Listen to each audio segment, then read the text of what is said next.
Hey everyone, and this is Alisha Costanzo, and welcome back to my channel. Today I'm going to be talking about my stats slash goals slash accomplishments from 2021. I'm not editing that out, so enjoy me being weird. Okay, let's preface this off by saying I keep trying to reinvent the wheel. I keep thinking that if I pile things on, I will get more done, which is not necessarily not true. I've mentioned before that the more are on my list, the more I feel like I can not have to think about all those extra things anyways, and I push myself to get things done. However, I think a more focused approach is going to work better for my productivity. Yeah. And I just need to stop thinking that if I tweak this a little bit over here and I tweak this a little bit over here, that I'm magically going to end up with this amazing productivity beyond what I'm really capable of. I don't know if that makes any sense, but that's something I've learned in 2021. This last year, I made such goals for myself because the year before, I had an amazing year doing a lot of things I didn't plan on doing, but I produced a lot. So sometimes I'm able to smash some shit out. Other times I forget all of the extra things that some of my projects take. Like editing takes a long time. 2021 was all over the place for me. The project I planned to finish in January took me until July. Editing has taken me far longer than I had hoped it would. I am still editing now in 2022. And yep, thought I was going to get this all published last year. I'm a weirdo. No idea what my plans were there. And that's because I was going based off of previous publishing one book at a time, and I'm planning on publishing all 14 throughout the year, and I want them all done, or wanted them all done before I published the first one. Didn't happen that way, but 13 of them are done. Or 14, which is the one that comes out December 31st, 2022. It's not done yet. I think I have some time to finish this, though. I have the time. I have the time to finish it. I'm not going to procrastinate too much, though. I'm almost done. Freelance editing took over for a while, too, especially at the end of the year. Fighting for my business, I should say for my former business, because I have essentially shut it down. Took my will to do anything creative for way, way too long. And this leaves me generally excited for 2022 and the idea of a reset. Before I can get there though, let's talk about all the shit I did in 2021 and the shit that I didn't do in 2021. So my 2021 goals were split up like so. And I've showed you this in my 2022 new goals and my 2021 goals. I have videos for them both. Just putting it out there. Right. I wanted to write, how many projects are there? 1, 2, 3, 4, 5, 6. I wanted to write 10 projects in 2021 because I'm ridiculous. I wanted to write Project Grapes 2, which I'm halfway through. I wanted to write Loving Them Both, which I haven't even finished plotting yet. I wanted to write Wooing the Alpha, Riley and Eli, Brad and Shai, and Themos. Those are all short stories from my Broken World series. And then 4 Lishki shorts. That totals at about 266,000 words. You'll understand why I got that number here in a minute. Editing, I wanted to edit all of Wooing the Alpha, Project Graves 2, Sister with a Stolen Pocket Watch, which is a book I finished a long time ago and I would really like to edit and get out there at some point. It's been on my goals list for years now. My 4 Lishki shorts, and an Earth anthology for said former business. I wanted to market via BookBub, reviews and swaps, Reading Addiction, which is a company, Kickstarter, some A/B ad testing things I wanted to do, Enchanted Quill, which is another company, and consistent content. I wanted to build a cookbook, which is the same as last year. I wanted to build my Blood Phoenix Resurrection, which is my last book in that series. I wanted to build a Broken World companion. I wanted to build followers, a store, courses, and freelancing clients. I wanted to learn how to HTML, my camera settings, how to use Insta stories, because I'm not old, but I'm fucking old enough that I don't flop social medias very easily. I wanted to learn how to use a saw. I want to learn how to build ads and promote sales and how to use Discord and TikTok. Please see former note about Insta stories and me being a fucking old person and just not getting with the shit. Like, I barely just started using Instagram, guys. Yeah, okay. I always worry that somebody's coming in while I'm filming because it's happened before. I wanted to launch Wooing the Alpha, Project Grapes 2, Lishki LLC, and editing videos. And finally, my fitness goals were to do 1 pull-up, 50 push-ups, 10,000 steps a day, be under 200, increase my flexibility, increase my hydration, and work out 3 days a week. A lot of these were similar to 2020, if you wanted to know.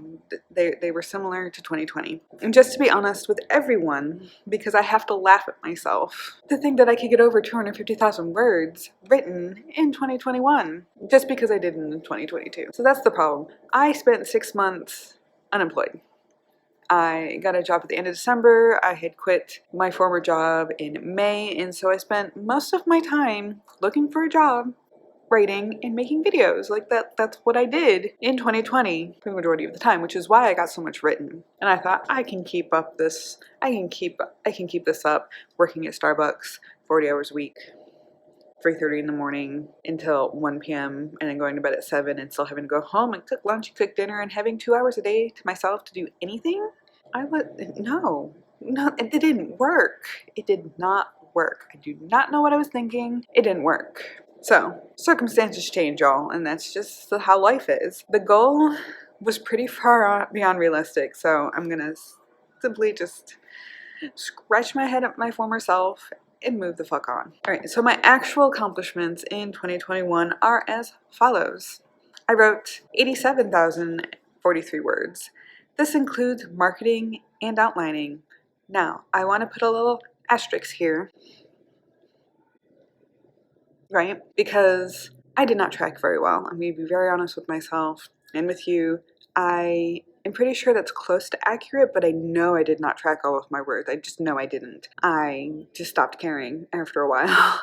I actually stopped tracking in the front of my journal around June. I was done. And that was about the time I started transitioning from the one job to having 3 jobs, which actually take up far less time than the first job, and definitely less time than my teaching job. And that has been a fucking lifesaver right there. Now, not all of that was actual fiction words, which is what I prefer to count. I think it was around 70s, mid-70s in my fiction words. And y'all, that is not a lot. I know for a lot of people that seems like a lot. For me, it's not a lot, but at the same time, it is kind of a lot because previous years I've just aimed to write 75,000 words and not gotten it. So like that's usually average what a book is for my Alisha Costanzo pen name. So if you didn't know that, Alisha Costanzo is one of my pen names. Sorry. I don't know if I should tell y'all my real name or not, but I wrote a lot of more academic stuff under my real name versus the fiction stuff that I write. I hit January pretty strong. I think I got 18,000 words in January, which is fucking phenomenal. Let's at it, which is why I thought I could keep the momentum up. And this is my first month working at Starbucks, the first full month working at Starbucks, and honestly that job drained the life out of me. It's a lot more physical than I remember it being when I was in my 20s, but I'm damn near 40, guys, and that took a lot out of me. Being a morning person wasn't too bad because I can shift my schedule to fit anything. I'm pretty good at that once I've got a schedule going. A lot on my feet a lot of the time. My hip didn't like it very much. My feet didn't like it very much, and we'll just leave it at that. The people I worked with were amazing though. I just keep saying that. I loved all the people I worked with. Most of them don't work there anymore either. I survived it. My writing dropped off drastically as I petered through the months of the job. However, Starbucks was not the cause of my least productive words-wise. I say that with some quotation marks around it in that so-called fashion because just because I'm not writing doesn't mean I'm not being productive. Editing is just as productive as writing is, and it's very, very necessary, but it's not getting words down. Maybe if I counted those words too, we'd be in a different boat. We'd be looking at different numbers. June, when I did my transition, did hit me hard too. I only wrote 2,636 words total for that month. Still not my lowest. September and October were abysmally low. I wrote 843 words in September and 457 words in October. I write that in a single writing session most of the time. September and October were the months that I was fighting with my business partner for my former business. And that's pretty much all I could think of. Now, October also went to New York for 2 weeks to visit my family. My father had COVID. lots of traveling stuff. We drove a car back down here. Like, a lot of things happened in October, to be fair. But September just hit me in my soul because I worked so hard to build this business that I essentially had to give up because other people wanted credit for things that they had no right to have credit for and wanted to get paid for things that they didn't do. So it's about all I can really talk about that because it's still technically an open business, but I'm in control of everything, so I took it all down.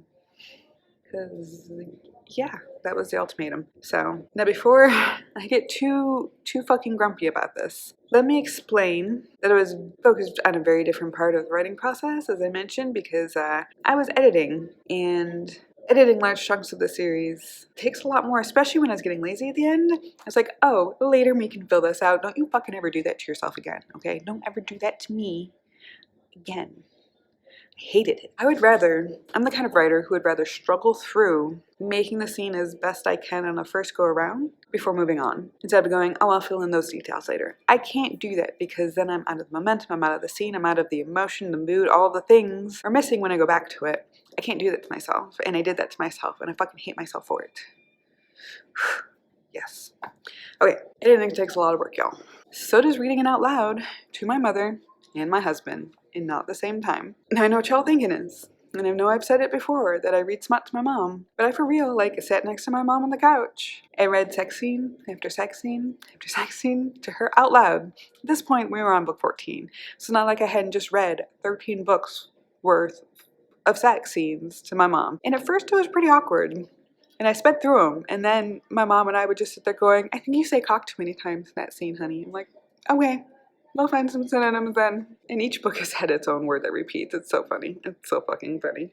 Okay. I also did a lot of the other administrative stuff because I do this all myself. I did it all myself when I was doing the publishing company as well. So it's not like I'm not aware of how much work this is, but I do it all myself because I know how to do it all myself. And a lot of this was preparing for Wooing the Alpha's 22 release. And I've got almost everything for the entire year planned out, and it's almost done. It's almost done. I just got finally all the rest of the pre-order links up because that took fucking forever, and now I got to take all those links and compile them into my files and make 6 book files per book, and there's a whole thing. I mean, I do that so that links, like you buy a book from Google Play, all the links in there are going to be to Google Play. You buy that book from Amazon, all the links in there are going to be Amazon. It just makes sense to fucking do that for customer service sake. You probably get more conversion from that. That's my guess. So, and it's thinking of the customer instead of me being lazy, not wanting to do that. All right. I can get on some rants when we talk about business stuff. Sorry. I also got to write and publish a handful of Lishki shorts and actually promote them via a free service. How many of them did I actually publish? Hold on. Oh, let's look at that. I did Fertility Farm. I did Holly, Magenta, Jane, and Andy. So I actually did 5 Lishki shorts instead of the 4 that I was planning on. That's to be semi-impressed with that. Okay, where was I? So I promoted them via that free service, and I watched my book sales go up in November and December. Like, they sold, for me, a pretty high number, like in the 80s and 90s of books. Coming from somebody who sold maybe 5 a month to 90 a month, that was pretty fucking rocking. I am proud of the work that I put in for that because I've been trying to publish regularly to help my sales and visibility and rankings and all those things. And my husband was right all along. I just had to get myself to do it. And I say that specifically because he's been telling me to nickel and dime to shut out some stories with some 3,000 to 5,000 word shorts to help make my authorship visible, as well as just having regular things to pump out. And the more you have there each time you release, the more people will buy, etc., etc., etc.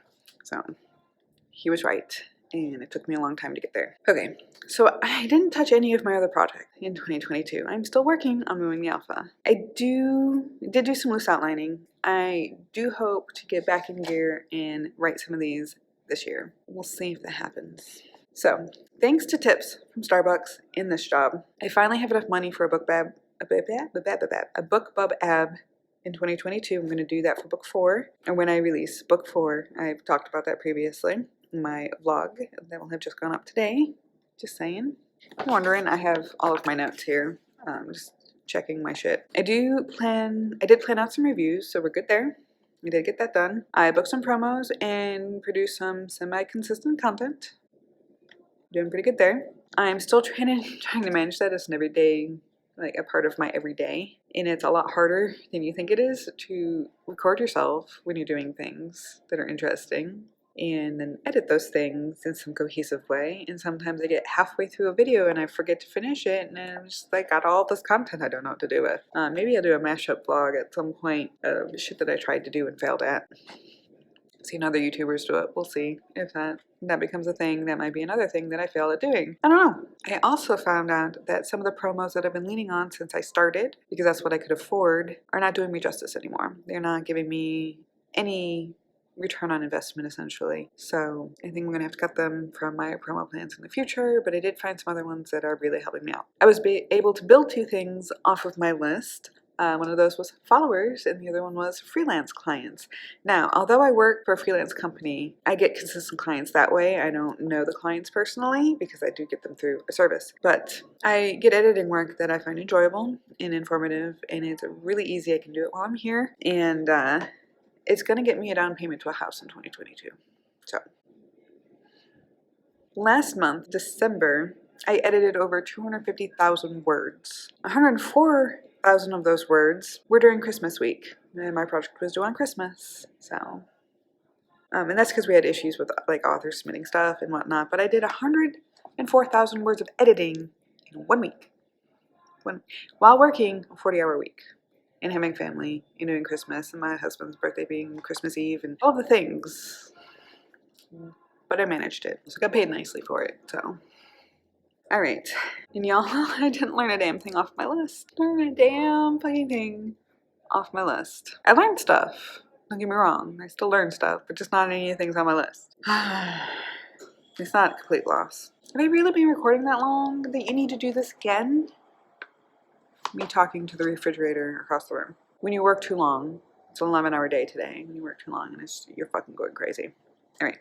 I did launch my Lishki LLC, which officially is named Dirty Little Love LLC, after the blog that I have for this author and the kind of things that I'm going to be publishing with it. I may venture out into publishing other people's romance and erotica, but I'm not sure yet. Thought about paying a cent a word for some erotic stuff, doing a quick edit, doing up a quick cover, and just seeing how many of those 3,000 to 5,000 word things I can get out for a company and like royalty share with some people and fucking make some money. But I don't know.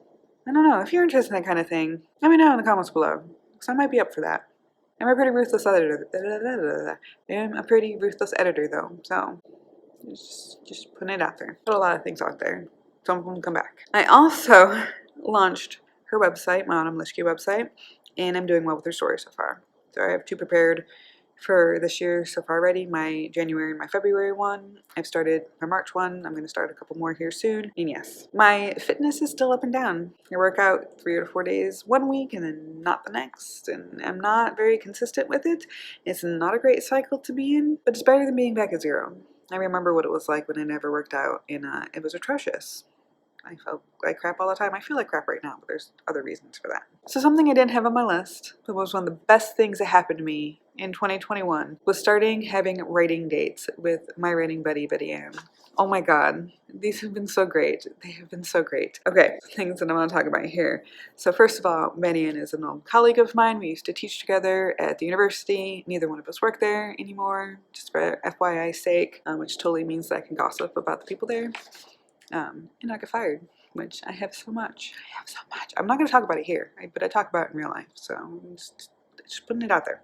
So we meet once a week, and we go to a cafe. Right now we're going to the same cafe because we found that we really like the food. It's Korean food and stuff like that. I don't know if we're going to start going anywhere else once we finish the menu or not. It is a pretty good place. I like their coffee, I like their tea, I like their food, so we're starting to become regulars. You know, we might stick with it. Maybe we'll venture out every once in a while. I don't know, Betty Ann, what do you think?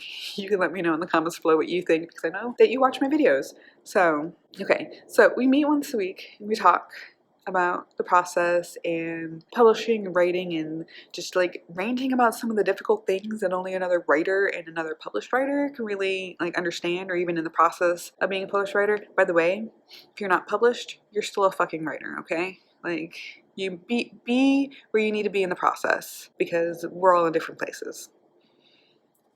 You know what I'm talking about. So it's been really fantastic is part of my main point here. And I didn't know how much I missed writing simply with another writer in the room and doing it at the same time, because there's this kind of energy that comes from being creative with somebody else, even if you're being creative separately, but together. Separately, but together. And most of all, I really find that our friendship is becoming really amazing because we are just open with each other. We talk about some of the craziest things, and we're alike. And I think we either one of us previously thought. So it's been a lot of fun. And I think this is one reason I think everybody needs some kind of writer friend. I think that we give each other confidence, and that is fucking priceless. That is the best. I love that we can. I hope I give you confidence, Penny, because you definitely give me confidence. But it's just so nice to be around her and to have that consistent writer friend every week, and that time where we can just do what we do. Yeah. Okay. Love you, Betty Ann. Okay. Let's wrap this up before I get too fucking crazy. I'm sorry for all the swearing. It's just the kind of mood I'm in today. What can I take away from all of this listing and planning and reviewing and revising and things? Now, I will fully admit that I can sometimes be a procrastinator, planning to procrastinate, because I do like to plan things, even when it doesn't mean a damn thing for actually getting anything done. So, successes and failures are, I feel like, important to note throughout the year, because it makes me focus on my weak points and beef them up, but it also lets me let go of some of the things I don't really need to be doing because I suck at them and they're not necessary. So, 1, I need to slow down in 2022, and a lot of writers have been saying this, but I more need to focus on the craft and the work and not all of the busy work. I need to spend more time with my family, which I have been improving somewhat, at least in the last couple months. This job has helped a lot with that in a lot of ways and not in others. I need to recharge more, and one of the things I learned this year was reading 145 books was one hell of a recharge, which is funny. My husband and I talk about this quite frequently. Even some of the people next door have talked about this because I edit while I'm at work, and I'll edit my stuff and I'll edit my freelance work at work because it's slow and there's nothing else to do. And they go, "Oh, I thought you finished that work. Do you have a new one already?" I'm like, "No, this is mine, and this is the fun stuff." And I do the exact same thing for work that I do for fun. And when I'm not writing and reading and editing and publishing, I'm reading for fun. It's like my whole life is surrounded by fiction and words and stories and learning things, and it's a really interesting how both sides of my life get to be that way, and I'm really happy about that. It's definitely weird to transit. It's not really that weird for me because I've been doing it for my whole life, but for a lot of people it's weird that I transition from one thing to another, and it's like, well, that one's work and that one's fun. Well, yeah, because that one's mine. Okay. By the way, for the 145 books, I'll have a whole nother video for the stats on that, and what those were. So, because this is a writing, reading, and publishing. And I pushed you over. That's got you in a nearly empty bottle behind you, which is probably not the smartest thing to do.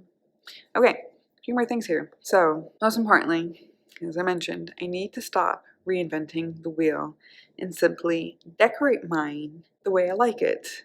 So stop trying to change things that are working and add things that don't fucking mean anything. Just plan what you're going to do next and do it. Right? So, thank you guys for coming in and listening to me ramble about all the things that I did not do, and all the swearing and all the F-bombs I dropped in this video. Let me know how you did in 2021. Did you reach any of your goals? Did you reach all of them? Did you reach none of them? What did you learn? How are you doing? And let me know what your plans are for 2022. I would love to hear about that. Please drop me a comment below to tell me how you're doing and things. All right. Thanks, guys. Bye.